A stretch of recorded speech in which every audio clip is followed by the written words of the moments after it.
A couple of weeks ago, I was on a plane and I was headed to Dallas. A gentleman 2 seats up from me, he starts to have a heart attack. And so everybody kind of starts shuffling around, switching seats, and the pilot comes over the intercom and he says, "I'm sure you all are aware of what's transpiring and happening." And he said, because the gentleman is having a heart attack, we have to make an emergency landing. And people were peed off. And I'm like, man, guy's about to die. I get it. People got things to do, places to be, and people to see. I get it. But somebody's life is on the line here. Is that what we've gotten to as a society, to where a destination is more important than another individual's life?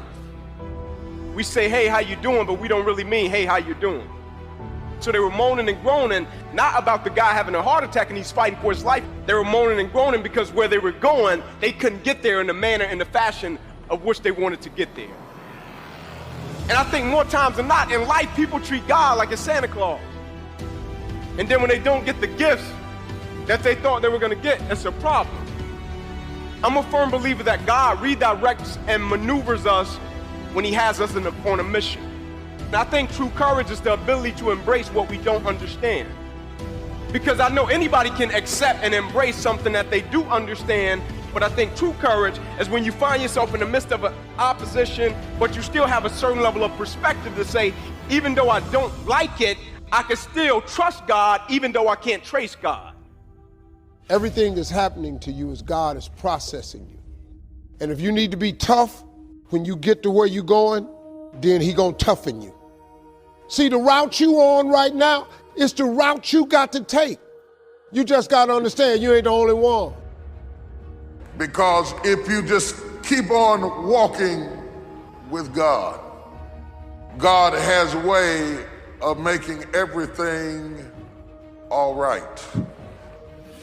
I wonder if you're upset about something now that later on you're going to realize it had to happen to get you to your destiny. It wasn't fair, but God used it to connect the dots. You can't see what God is up to, but later on you're going to understand. A disappointment today, a betrayal, you may not see how that works out for your good until years down the road.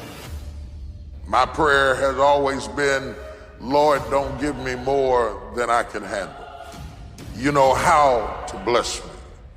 Teach me patience with the process. And I learn respect for the process. I learn that the race is not given to the swift, but to him that endureth to the end. I learned as cars shot past me, pulled around me when I was driving, only to meet me at the red light. I learned that speed for a moment doesn't really mean progress. When I finally got up there and saw that you still had to stop, I found out the race is not given to the swift nor the war to the strong. I learned to pace myself.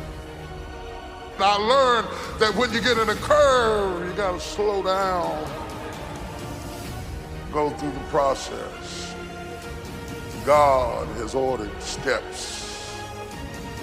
It helps me to understand that I am not wandering aimlessly, that there is a course for me to take, that there is a path for me to trot, that God isn't making this thing up as he goes. What's interesting is every time we got close to the end, all of a sudden that piece that I was so sure was a mistake would fit perfectly into place. You may have some pieces in your life that don't make sense. Why did that person walk out of a relationship? By itself, that piece doesn't fit. You have to wait for the other pieces to come together. God is in the process of connecting the dots in your life. Trust him when the piece doesn't make sense. When God designed the plan for your life, he didn't accidentally put in a wrong piece. He didn't leave something out. You have been fearfully and wonderfully made. Everything is serving his plan. He never said, You're going to understand everything. It's all going to make sense. He said, my ways are not your ways. You have to trust Him when you don't understand. God is working behind the scenes in your life right now. This is not the time to be discouraged. This is the time to stir your faith up. I'll never forget, like a couple days ago, you had September 11th, terrible incident. I'll never forget when I was at Tennessee, I was doing some research. I was in my master's program, and I was doing some research on the situation, and I read an article.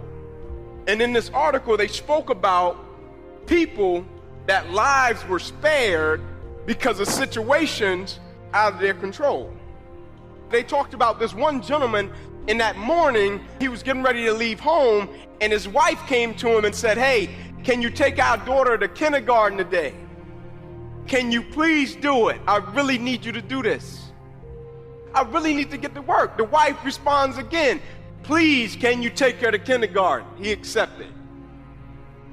Because of that incident, and he couldn't make it in time, the time of which he thought he was going to make it, and because of that interaction, it spared his life.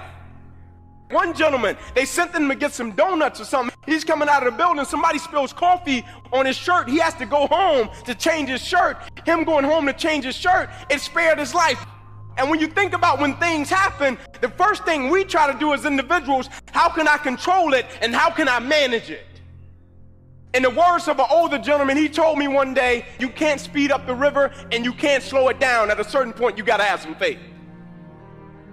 How many times do we get redirected and we don't know what we're being protected from and we're fussing and we're mad about it? Like when I'm in the airport and my flight get delayed and people go to fussing and I see them getting mad, but when I walk off, I'm like, God, what are you protecting me from? Like when situations happen now, life, what are you trying to teach me? Like, God, what can I extract from this situation since I don't like it and I don't understand it? I'm sure it's something in it that I can extract and apply to some area of my life. And in other words, we got to go through something in order to become the individuals that God wants us to become. So redirection, bring it. Opposition, bring it. Like I ask people one question all the time. I'm like, what is it you want? People, oh, I want money. I'm like, cool, all right. I'm like, but the true measure of your wealth is if you got it and you lost it, then how much would you be worth? Meaning, how much is your character and your integrity worth? And the thing I love about character, every individual, nobody came into our room and said, hey man, you automatically inherit character. But at every phase of my life, I got redirected, but God also maneuvered me, right? God will maneuver you through certain situations, and even when you can't stand it or understand it, God will still maneuver you to get you to the destination. And I used to wonder as a kid, why am I growing up in this certain environment? Like I'm coming up in an environment where people are getting murdered. I'm coming up in an environment where people are doing drugs. I'm coming up in an environment where I got robbed. And at every phase of my life, God sent somebody. With football, I was 7 years old. I was playing in the street. And God sent a man one night. Me and my cousins out there getting after it in the street. He's looking at us, we looking at him. First white guy we'd ever saw in our neighborhood. Every drug dealer on the corner took off running, automatically assuming he was a cop, right? He walked over, man, y'all want to play football on grass? I'm like, man, I would love that. Where you been, brother? I go in the house, my Uncle JJ is there. I'm like, Uncle, will you please come and talk to this guy? Uncle comes outside. He said, I run a league across town. My uncle responds, sir, we greatly appreciate it. But I hate to inform you, we just don't have the money for anything like that. Coach, without any hesitation, says, I tell you what, you bring him to the park tomorrow, I'll pay for it. My uncle said, okay. Uncle brought us to the park the next day. I'm standing in line beside him. I watch him take cash out of his own pocket. Pays for me and my 3 younger cousins to play. And in my family, the only people that went to college was me and my 3 younger cousins. He paid for in that street that day. But I wanted to understand the man behind the actions. I said, Coach, can I ask you one question? I said, why do you do what you do? And I said, why do you live your life that way?